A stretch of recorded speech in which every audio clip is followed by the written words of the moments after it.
Hello and welcome to another episode of Make Love Real, How to Create More Love in Your Life.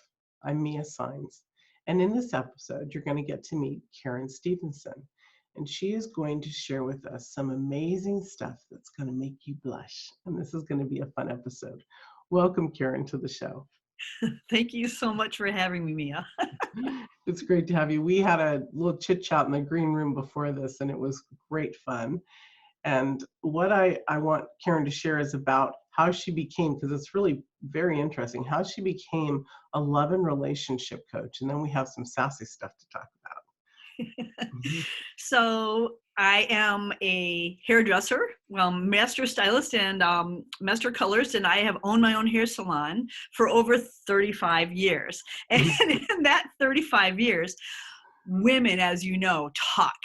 I have always laughed and told everybody that I was a PhD, professional hairdresser, when it comes to coaching. And literally, when women sit in your chair, you're touching their heads, etc. Women tend to really just spill it all, especially when they have a real established relationship with you. For heaven's sakes, though, I had women just sit down in my chair and just spill it all right away. And so with that, I always coached them when my clients would leave with beautiful hair. They'd always like, and what do I owe you for your coaching? So that's how I got into it. Been a coach for now. I'm really passionate about women, especially, and women in the bedroom. And actually, it's all about setting boundaries, etc. And what I have done is I've taken all my learning, all my experiences, and all the things that bother women, and I brought it into my coaching that I've been for a number of years now. Beautiful. I love it. You know, we in the relationship field, there's so many different levels, right?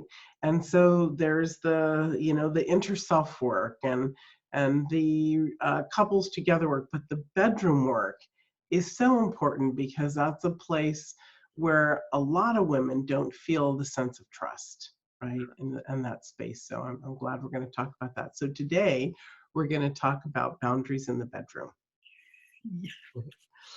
Go for it, baby.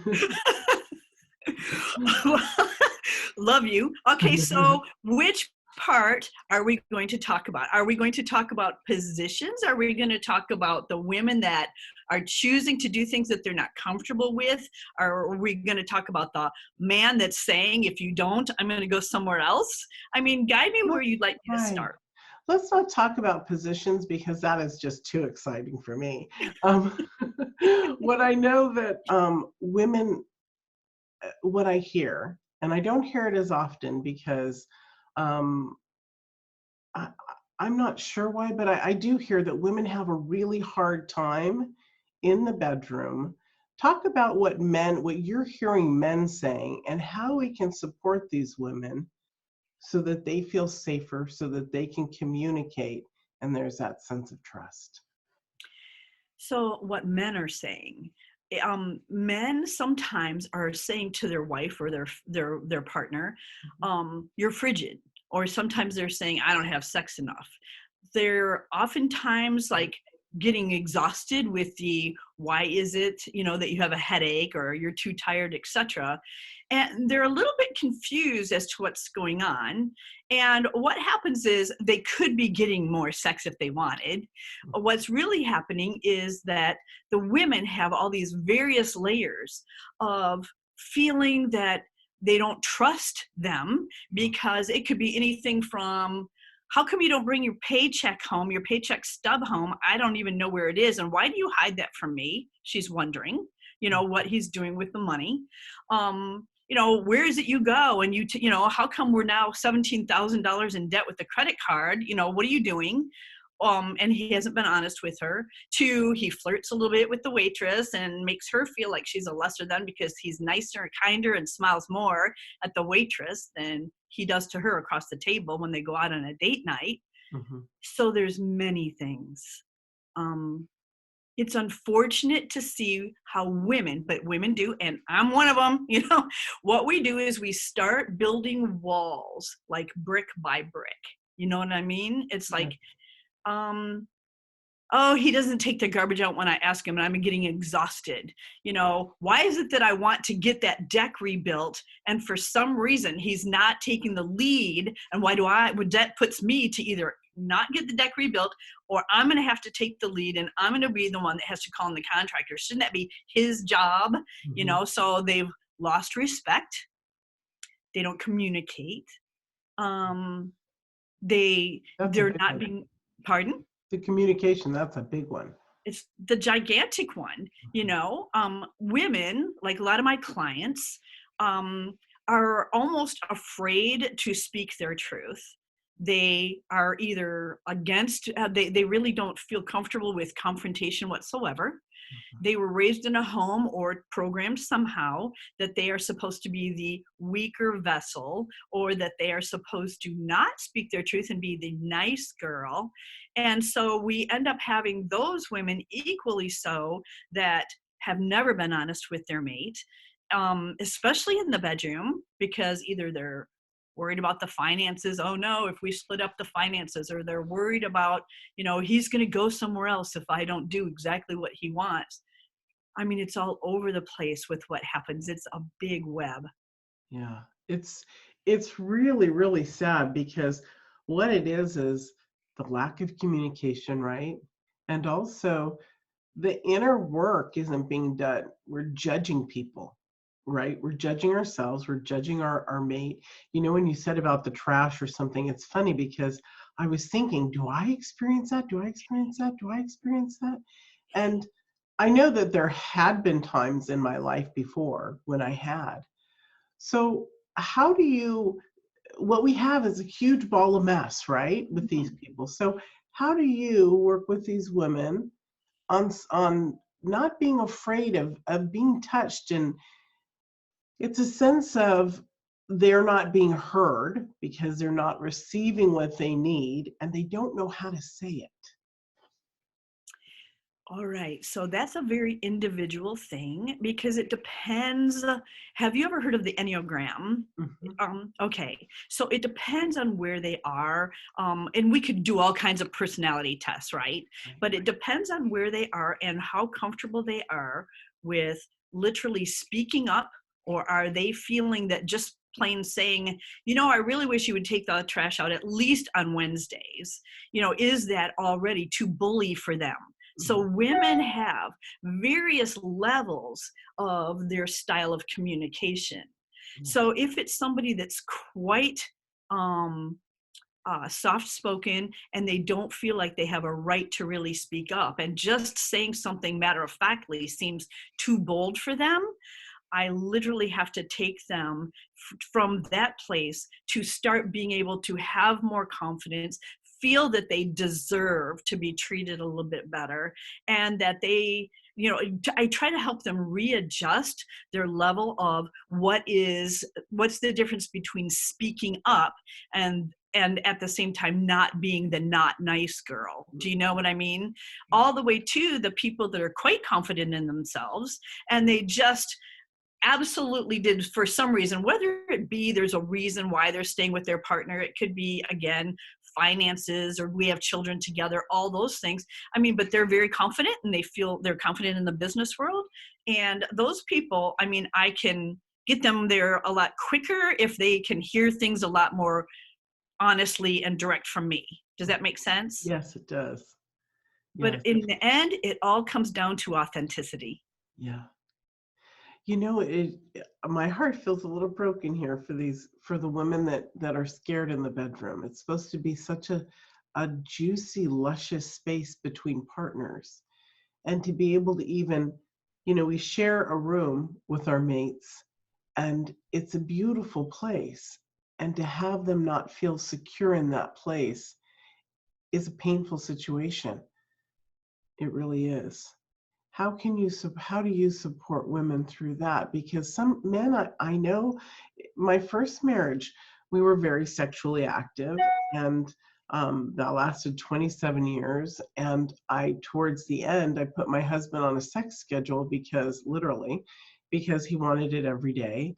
And I gave him 4 days a week with the option of the other three if I felt like it, so I made a commitment thing. but I can see how that can be really tough for women because they get scared. Yeah. So would you like me to focus on like literally the boundaries in the bedroom? Like, Yeah, and yeah, that all sounds right. good. So are we talking about boundaries like as far as how often, or are we talking about boundaries as in he wants to explore things that she doesn't feel comfortable with? Well, they're all part of it, right? So what I was hearing at first that there's women out there who don't want to have sex. They're saying that they have a headache, they don't feel comfortable, they're in a bad space, or even just the environment between them isn't harmonious to produce those oxytocins wanting to flow. Correct. So can you help those women through? Okay. So a lot of times, if it's that you truly are not in the mood, that's a lot of self-analysis. Hmm. Because if you are really thinking, I don't trust, therefore I don't feel comfortable with us intimately in the bedroom, a lot of times the self thinking you'd have to do, the awareness you have to have is there respect issues? Do you feel like, like for instance, how can you turn it on when you've been called names or he's accused you of, things, etc. And now, a half hour after he's called you names and told you how stupid or you are or whatever, how can you now go behind closed doors and feel the trust, feel the communication, feel the love that you're supposed to and hopefully wanting to have in the bedroom, right? Right, right. Women tend to want to have the love emotional connection where most men oftentimes would admit that it's just pure physical for them. So when you as a woman are feeling you're not feeling the emotional ties because whatever reason, he treated you so much like a lesser than in public, whatever the case may be, and we could have a huge list of them, right? Huge. I have a list of over 83 Wow. 83 things that I've had, clients just talk to me about that I, wrote down. And I thought, well, that works. That's one too. So the thing is, in a perfect world, the woman would be able to sit down and literally get herself out of the unconscious role she's currently in with her mate. In other words, the day-to-day laundry, dishes, kids screaming, all that kind of stuff that takes up all your time, and it gets you in. You would almost have to take yourself out and set yourself into another position when there is not going to be interruption, even if you have to make an appointment and say, hey, can we talk, when the kids are at bed tonight at 7:30? I know you might be tired. Let me know if you're too tired to, but can we make an appointment to talk? And then the woman would actually have to say, please let me talk, because we talk a lot according to men, and in most cases, and just say, let me talk here, and let me just have some minutes to just talk my truth, speak my truth, tell you as best I can where I'm at. Mhm. And what I would really like to do is improve our sex life. I would like to improve the amount of times we are actually being intimate, etc. The only thing is, you need to hear me without judgmentalism and just let me tell you where I'm at. Now, in order to do that appointment time, you're going to have to really know where you're at. So there are things I suggest to women, like take a piece of paper and literally write a line down vertically through the middle and just write the things you wish were going on within those four walls of the bedroom, and the things that you know that you're currently doing, or things that you know are veto issues that you prefer were never going on. And if by chance you have a long list of veto issues, for lack of a better word, that is going on, and you've already been allowing those veto issues to go on, see, now the contract with you and your partner has been that that's normal and this is what he expects, right? This is what you've been doing all along. But yet, if you now are more authentic and a little bit more deeper with yourself, and you realize it's on the I don't like, I'm veto issue, side, true, to be honest, to set the tone for the conversation, you'd really want to apologize for not being honest for those various items, things, acts, behaviors that you've done that you really wish were not going on, right? Right. And then the ones that are in the positive side that he does, of course, give him accolades, thank him that he does those positive things as well, and then get into the conversation of, this is why these things are going on. This is why I'm not in the mood. This is some of the things. And hopefully you will have your notes or whatever. And you just literally say, look, it makes me feel unloved when I see you always flirting with the waitress and calling her honey and babe or whatever you do. And you don't even call me those sweet names. And I feel like she's more important to you than I am. And I feel almost embarrassed and I feel quite unloved when I see you do that. And then we have nothing to say across the table. Right. Now that has a lot to do with I words. So you can't go into the finger pointing of you do this and you do that. There's a way to turn that inwardly where you're talking about the I words. I feel very, very insecure when I know that you probably are getting paid more with your check each week. That's why you don't show me the check stubs. And it makes me feel extremely uncomfortable that I don't know what's going on, but yet you see my check stub every week. Mm-hmm. That's causing me to not trust what's going on, which causes me to build a brick or distance myself from you so we can't have the honest connection that we want in the bedroom. Things such as that. It's brilliant. And it's really sad that it happens, I I guess because I'm on a different place right now, I hear this stuff from women, but not to that degree. Uh, Mm. it's all about really, right, evolving who they are. Those questions that you said are perfect. I think they're beautiful. There's a path in which they say is the way in which to present information to somebody. In business and life, it's called KISS. It's kiss, kick, kiss. So you ingratiate them and then you tell them what's wrong and then you leave with something sweet. So That's right. You sandwich it. The same words. Yeah, yeah, absolutely. It's like, I love, love, love, love, love. Well, yeah, but then there's this, but I love, love, love. yeah, exactly. Well, that's wonderful because that does show women that there's a place. You took them through an exercise. Thank you. That Yeah. they can feel comfortable with their own bodies, with their own self, and hopefully get to the place where she and he are communicating on a level that supports them both.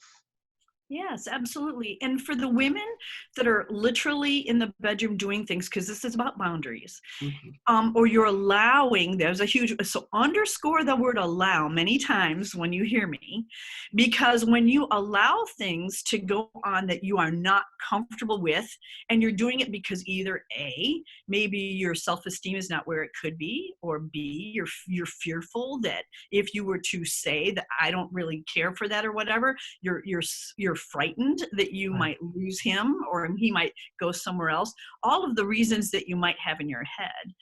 The Mhm. truth is, when you're not honest, you have to first be honest with yourself and realize that you're not like all the TV shows and everything else that's going on. I mean, I coach women that are like their husband is in the bathroom or in a different room watching porn and they're not comfortable with that whatsoever. And then he comes out and he's like, hey, baby. And it's, she has to make a decision. Does Right. she want to allow that? There's my word allow. Mhm. Or is she going to say, I'm extremely uncomfortable, number one, that you watch porn, and we've had this conversation before. But number two, I don't feel comfortable at all that you have watched porn and then you want me to be whatever. And sometimes it makes me feel like I can't just be enough. Right. Right. And I'm sure that that's how most women would feel. Mm-hmm. Mm-hmm. It's a And, it's a hard there's thing. a lot of guys that do, for instance, watch pornography, not to say that that's not acceptable if that's okay in your relationship, but there's a lot of guys that do, and then they expect their female partner to be similar to that, wear clothes similar to that, etc. And if she's not comfortable, Right. she has to say something about that. And Right. it's okay because you have to be your authentic self. Otherwise, you're really actually abusing yourself. You are. You are. And it's not being fair to the partner either, because they want something, they're saying it, and we're being silent, right? And not in a full participation. That's really good. Very, very, that's awesome. And bless you all for, if this is going on in your life, you can get support like with Karen, because those are places that we want to feel free. We want to feel empowered. We're beautiful women. And so we want to have our life that way. So Yeah. thank you, Karen. That was really lovely. You Mhm. have a free gift for us. What is it? So it's an ebook, and the ebook is actually called Getting Back to Your Heart. And literally, this it would help the women that are listening to this, that it resonates, because it helps you just get back to your center, help you discover again who you truly are, and get you back to your own safe place, getting out of your head and back into your heart where you know who you should be. I love that. Thank you. That's beautiful. Now, before we say goodbye, will you share with us something that's on your heart or your mind that you want us to know? You shared a lot, but that you want us to know. For the women, um, and I don't know if you have guy people watch, but if you do, I'm going to speak to them too. For the women, be yourself and know yourself. Once you get to that space and place where you know what is okay for you and what isn't, especially in the bedroom here, it is okay to be authentic. And literally, the more you are your authentic self, the more oftentimes he'll love you, because you're not trying to be a clone of what he's expecting and or verbalizing.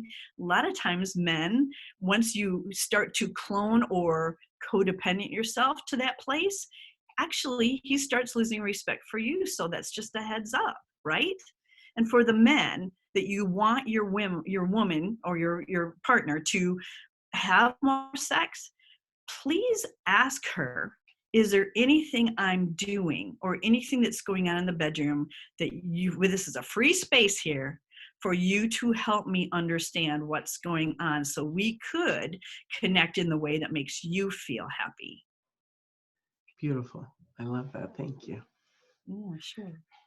Thank you all for watching, and listen to this beautiful information, because it sounds like it would help and support so many. And I really love, I have to just say this, I really love how Karen also put it out for the men to be the one to step up and say, this is a safe space, talk to me. So guys and gals, do that. It's beautiful. Thank you so much. We'll see you in another episode of Make Love Real, how to create more love in your life.